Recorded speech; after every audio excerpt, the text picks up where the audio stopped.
आपल्याला माहीत आहे की या जगामध्ये एका बहीण आणि भावाचं नातं किती प्रेमळ आहे.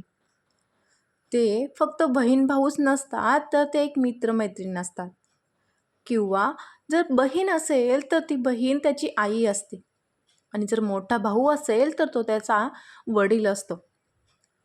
पण या कथेमध्ये मी तुम्हाला एक वेगळे अशी एक रहस्य सांगणार आहे. खूप जुन्या काळातील गोष्ट आहे. एका गावामध्ये एक परिवार राहत होता. त्या परिवारामध्ये 7 मुलं आणि एक मुलगी होती. आई-वडिलांचा ती एक मूल छोटे असतानाच देहांत झालं होतं आणि म्हणूनच मुलांना त्यांच्या जबाबदाऱ्या समजल्या होत्या. सुरुवातीला सर्वांना जगण्यासाठी खूपच अडचणींचा सामना करावा लागला. परंतु जसा जसा वेळ पुढे जात होता तसतसं त्या सर्वांना सर्व काही सोपं वाटू लागलं होतं. आता त्या मुलांनी आई-वडिलांविना जगणं शिकलं होतं. ही त्यावेळेची गोष्ट आहे जेव्हा समाजात जे पुरुष असायचे त्यांचं काम जंगलात जाऊन शिकार करणे हे होतं.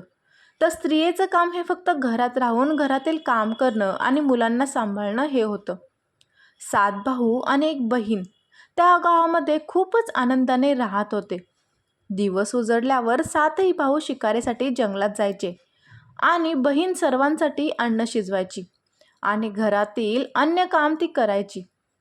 भाऊ जेव्हा जंगलातून परत यायचे तेव्हा सोबत ते वेगवेगळ्या प्रकारचे मोठमोठे पक्षी प्राणी ते मारून सोबत घेऊन यायचे. बहीण त्यांचं मांस शिजवायची आणि सर्व भाऊ बहीण ते अन्न ग्रहण करून तृप्तीचा अनुभव करायचे. असं एक काही दिवस चालले होते. एका दिवसाची गोष्ट आहे. 7ही भाऊ जंगलात शिकारीसाठी गेले होते. संध्याकाळ होणार होती. बहीण सर्वांसाठी जेवण बनत होती.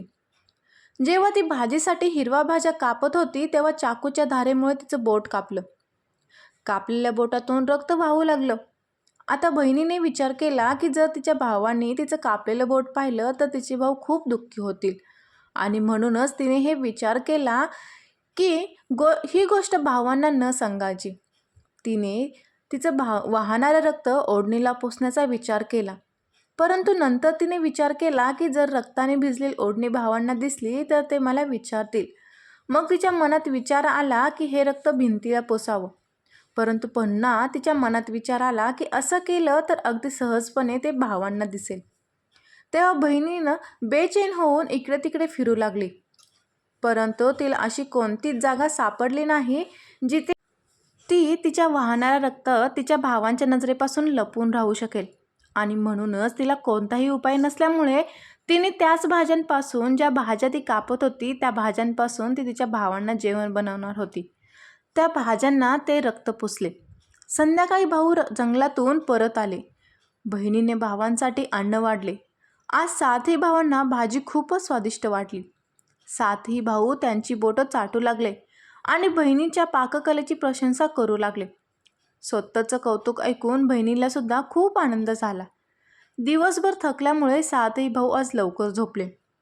पुढच्या दिवशी रोजच्याप्रमाणे 7ही भाऊ जंगलाच्या दिशेने निघाले. जेव्हा ते शिकार शोधून शोधून थकले आणि सर्व भाऊ एका झाडाखाली बसून आराम करू लागले तेव्हा बोलता बोलता 7ही भाऊ रात्रीच्या अन्नाबद्दल बोलू लागले. ते बोलू लागले की रात्री बहिणीने जी भाजी बनवली होती ती खूपच स्वादिष्ट होती. आजपर्यंत अशी भाजी कधीच खाल्ली नाही. सर्वांनी एकमताने विचार केला की आज संध्याकाळी घरी गेल्यानंतर याबद्दल नक्कीच विचारायचं आणि आपण जाणून घ्यायचं की त्या भाजीमध्ये बहिणीने असं काय टाकलं होतं ज्यामुळे ती भाजी इतकी स्वादिष्ट झाली होती. संध्याकाळी 7ही भाऊ घरी आले तेव्हा त्यांनी पुन्हा बहिणीच्या पाककलेचं कौतुक केलं आणि विचारलं, आपल्या प्रिय बहिणी, काल रात्री भाजीमध्ये तू असं काय मिळवलं होतं? बहीण त्यांना सांगू इच्छित नव्हती, कारण तिला असं वाटत होतं की जर भावांना हे समजलं की तिचं बोट कापलं आहे तर त्यांना अत्यंत दुःख होईल आणि म्हणून तिने सांगितलं की नाही दादा, जशी रोज मी भाजी बनवत असते तशाच प्रकारे कालसुद्धा भाजी बनवली होती. तेव्हा तिचा मोठा भाऊ म्हणू लागला, बहिणी, आज तुला सांगायचं लागेल आणि मलासुद्धा जाणून घ्यायचं आहे की माझ्या बहिणीने इतकं स्वादिष्ट भाजी कशी बनवली. तुला माझी शपथ आहे, तुला आज खरंच सांगावं लागेल. मोठ्या भावाचं सर्वजण खूप मान ठेवायचे आणि म्हणूनच बहिणीला सुद्धा आज सर्व काही खरं सांगावं लागलं. तिने हळूहळू सर्व सांगत सांगत म्हणलं, दादा, काल मी भाजीमध्ये थोडंसं माझं रक्त मिळवलं होतं. दुसरं काहीच नाही. कारण माझं बोट कापलं होतं. मला वाटलं की तुम्हाला माहीत पडेल तर तुम्हाला खूप जास्त दुःख वाटेल आणि म्हणूनच मी हे सर्व केलं आहे. हे सर्व ऐकून 6 भावांच्या मनामध्ये एक कुटील विचार आला. ते विचार करू लागले, जर हिच्या रक्ताचे काही थेंब इतके स्वादिष्ट आहे तर हिचा मांस किती स्वादिष्ट असेल. रात्री जेवल्यानंतर सर्व भाऊ झोपण्यापूर्वी बसले होते आणि ते विचार करू लागले. त्यानंतर सर्व भाऊ झोपण्यासाठी निघून गेले. 7ही जणांमध्ये त्याच गोष्टींवर चर्चा होऊ लागली. मोठा भाऊ म्हणू लागला, अरे भावांनो, रक्ताचे काही थेंब इतके स्वादिष्ट आहेत. मग विचार करा, तिच्या शरीराचा मांस किती स्वादिष्ट असेल. सर्वांनी मोठ्या भावाच्या हो मध्ये हो मिळवली आणि पुढच्या दिवशी शिकारीवर 7ही भाऊ जाताना त्यांनी एक योजना बनवली की बहिणीला मारून तिचं मांस खायचं. परंतु 7व्या भावाला मोठ्या भावाची ही योजना आवडली नाही. तो त्याच्या बहिणीला वाचवण्यासाठी खूपच बेचैन झाला. तो उघडपणे ह्या गोष्टीचा विरोध तर करू शकत नव्हता, कारण 6 भाऊ एका बाजूला होते आणि तो एकटा एका बाजूला होता. शिकार केल्यानंतर सर्व भावांनी एका ठिकाणी बांबूच्या काट्यांपासून एक उंच असा मचाण म्हणजे टॉवर बनवला. त्यांनी विचार केला की बहिणीला इथे घेऊन यायचं आणि बाण मारून तिची हत्या करायची व अशा प्रकारे आपल्याला तिचं स्वादिष्ट मांस खायला मिळेल. पुढच्या दिवशी मोठ्या भावाने बहिणीला म्हटलं, हे बहिणी, आता तू मोठी झाली आहेस आणि लग्नाच्या योग्य झाली आहेस. मी तुझ्यासाठी एक सुंदर वर शोधला आहे. आज आपण त्याला पाहण्यासाठी जाणार आहोत आणि त्यांचं घरसुद्धा पाहून येणार आहोत आणि म्हणूनच तू सुद्धा नटून थटून आमच्यासोबत चल. बहीण लग्नाचं बोलणं ऐकून खूपच आनंदित झाली आणि ती लगेचच तयार होऊन भावांच्या सोबत जाऊ लागली. चालता चालता जेव्हा बहीण थकली तेव्हा ती मोठ्या भावाला विचारू लागली, दादा, माझं सासर अजून किती दूर आहे. मोठा भाऊ म्हणाला, अजून थोडं अंतर आहे. आपण आता पोहोचणारच आहोत. त्यानंतर मोठा भाऊ म्हणाला, हे बघ, दुरूनच दिसत आहे. त्याने जो मचान म्हणजे जो टॉवर बनवला होता त्याकडे बोट दाखवून भाऊ म्हणाला, तो बघ माझ्या बहिणी, तुझं सासर जिथे तू राज्य करणार आहेस. बहीण खूपच आनंदित झाली. मचानजवळ पोहोचल्यावर मोठ्या भावाने त्याच्या छोट्या भावांना बहिणीला त्या टॉवरला बांधण्याचा आदेश दिला. सर्व भाऊ मिळून बहिणीला त्या टॉवरला बांधू लागले. बहीण असहाय्य होती. तिच्या सख्ख्या भावांना हत्याराच्या रूपात पाहून तिचे हृदय तिळतिळ तुटत होते. ती देवाचं स्मरण करत म्हणू लागली, हे प्रभू, आता तूच माझा आधार आहेस. माझे 7ही भाऊ माझी हत्या करू इच्छित आहे. त्यामध्ये एकसुद्धा असा नाही ज्यांच्या मनात माझ्यासाठी प्रेम किंवा दया असेल. आपल्या बहिणीचं बोलणं ऐकून 7वा भाऊ खूपच भावूक झाला. 6 भावांचा सामना करण्याची हिंमत तो एकवटू शकला नाही. बहिणीला मचानला बांधल्यानंतर मोठ्या भावाने एक एक करून सर्व भावांना बहिणीला बाणाने निशाण करण्याचा आदेश दिला. मोठा भाऊ जेव्हा सर्वात प्रथम धनुष्यबाण घेऊन त्याच्या बहिणीवर निशाण धरतो तेव्हा बहीण भावासमोर हात जोडते आणि करून सोरत म्हणते, मार मार दादा, छातीवर निशाणा धरून मार. तुझा धनुष्य, तुझा बाण जंगलात जाईल. दादा मार, छातीवर निशाण धरून मार. भावाने कठोरता दाखवत बाण चालवला. त्या भावाचा निशाणा अचूक असायचा, परंतु आज त्याचा तो निशाणा चुकला. त्यानंतर दुसरा भाऊ बाण मारण्यासाठी तयार झाला. बहिणीने त्याच्यासमोर सुद्धा हात जोडून तोच करून गीत गायला सुरुवात केली. त्याचासुद्धा निशाणा चुकला. अशा प्रकारे सर्व भावांनी एक एक करून बहिणीच्या छातीचा निशाणा धरून बाण मारण्याचा प्रयत्न केला. बहीण नेहमीच हाच गीत गाऊ लागली. 6ही भाऊ निशाणा लावण्यात असफल झाले. आता 7व्या भावाची वेळ होती. 6 भाऊ त्याला म्हणू लागले, भाऊ, पूर्ण ताकदीने बाण चालव आणि बहिणीला एका फटाक्यात खाली पाड. जर तुझा निशाणा चुकला तर तू जिवंत राहणार नाहीस. आम्ही सर्व मिळून तुला मारून टाकू. बहिणीने तिच्या छोट्या भावाचे प्राण संकटात पाहून स्वतःचे प्राण तिच्यावर निशाण वर करण्याचा निर्णय घेतला. ती देवासमोर प्रार्थना करू लागली, हे प्रभू, माझ्या भावाचा बाण माझी छाती भेदण्यात सफल होऊ दे. व त्यानंतर ती करून गीत गाऊ लागली, मार मार दादा, छातीचा निशाणा धरून मार. दादा, छातीचा निशाणा धरून मार. तुझा बाण माझी छाती भेटू देत. मार मार दादा, माझ्या छातीचा निशाणा धरून मार. दादा, छातीचा निशाणा धरून मार. छोट्या भावाने बाण चालवला. त्याचा बाण बहिणीच्या हृदयात जाऊ लागला. ती वेदनेने तडफडली. काही वेळ तडफल्यानंतर तिचे प्राण उडून गेले आणि ती निष्प्राण झाली. कुटील योजना सफल झाल्यामुळे सहाही भाऊ खूप खुश झाले. सातही भावांनी बहिणीचं शरीर मचानावर खाली उतरला. सहाही भावांनी शरीराचे तुकडे केले. मोठ्या भावाने छोट्या भावाला जंगलातून लाकडं आणि पाणी आणण्याचा आदेश दिला. छोटा भाऊ पाणी आणि लाकडं आणण्यासोबत काही मासे घेऊन आला होता. तो खूप दुःखी होता. त्याचे सहाही भाऊ बहिणीचा मांस खूप चवीने शिजवत होते. तो त्याच्या बहिणीचा मांस खाऊ शकत नव्हता आणि जर त्याने मांस खाल्ला नाही तर बाकीचे सहा भाऊ त्याला वाईट साईड बोलतील.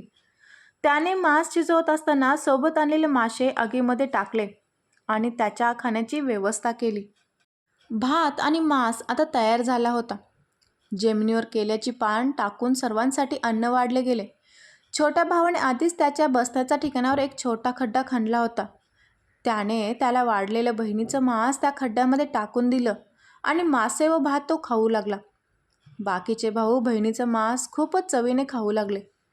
जेव्हा सर्वांच्या बहिणीच्या शरीराचं स्वादिष्ट मांस खाऊन पोट भरलं तेव्हा मोठ्या भावाने सातव्या भावाला सांगितलं की येथील जागा स्वच्छ कर. तेव्हा छोट्या भावाने बहिणीची हाडं एकत्र केली व त्याच खड्ड्यामध्ये टाकली जिथे त्याने त्याचा हिश्श्याचं मांस टाकलं होतं आणि त्यानंतर तो खड्डा त्याने मातीने झाकून टाकला. काही दिवसानंतर त्या खड्ड्यावर जिथे बहिणीचे हाडांचे तुकडे होते तिथे एक बांबूचं झाड उगवलं. हळूहळू तिथे बांबूचं मोठं झुडूप तयार झालं. एकदा कुठून एक साधू आले आणि त्याच झुडपामध्ये त्याच्या मळाचा त्याग करू लागले. त्याच वेळेला एक आकाशवाणी झाली. हे साधू दुर्गंध येत आहे. हे साधू दुर्गंध येत आहे. खूप वेळा ही आकाशवाणी होऊ लागली. तेव्हा साधूने पटापट त्या स्थानाला स्वच्छ केलं आणि त्या झुडपामधून एक बांबू कापला आणि त्यांच्यासोबत घेऊन गेले. त्या साधूने त्या बांबूला कापून एक खूपच सुंदर अशी बासरी बनवली आणि ती बासरी वाजत तो साधू दिवसभर लोकांच्या घरी जाऊन भिक्षा मागायचा आणि बदल्याने खूप सारे चांगले विचार ते लोकांना द्यायचा. एके दिवशी तो साधू भिक्षा मागत त्याच गावामध्ये त्याच भावांच्या घरी गेला. तेव्हा त्या सहा भावांचा विवाह झाला होता. फक्त सातवा भाऊ अविवाहित होता. जेव्हा मोठ्या भावाच्या साधूने मोठ्या भावाच्या घराच्या अंगणात पाय ठेवला तेव्हा साधूची बासरी स्वतः वाजू लागली.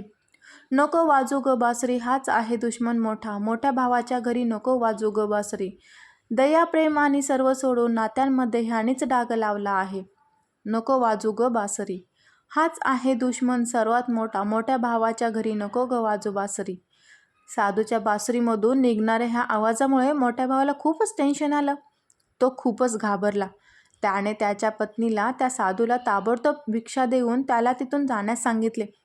अशाच प्रकारे तो साधू एक एक करून सहाही भावांच्या घराजवळ गेला आणि त्यांच्या अंगणात पाय ठेवताच ती बासरी स्वतःहून गाऊ लागली. त्या सर्वांनी साधूला ताबडतोब काही भिक्षा देऊन जाण्यास सांगितले.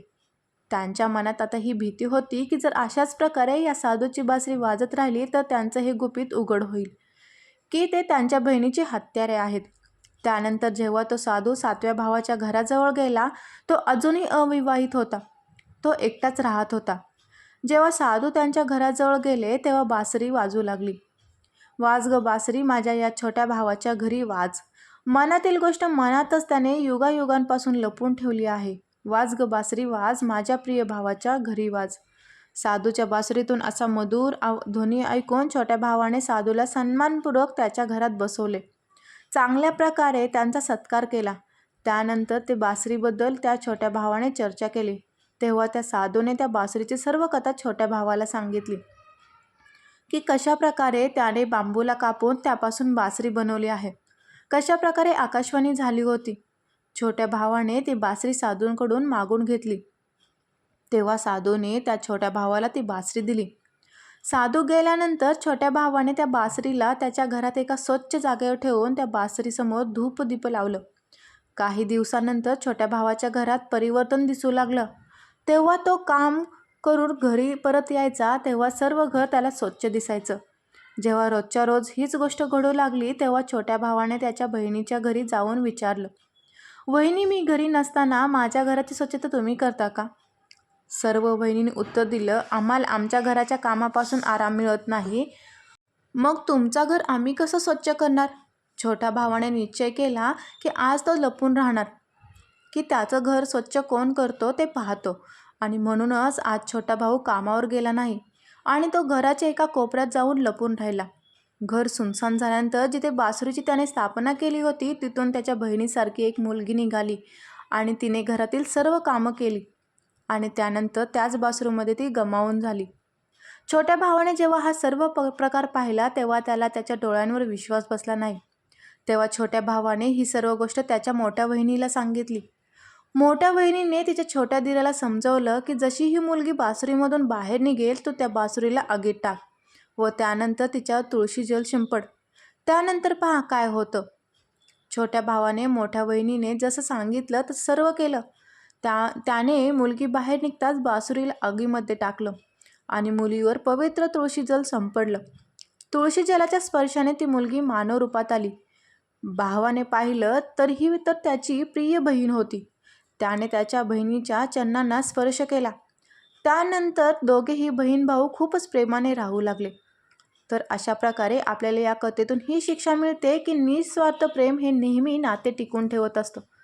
त्यांना कलंकित करणारे कधीच लपून राहू शकत नाहीत.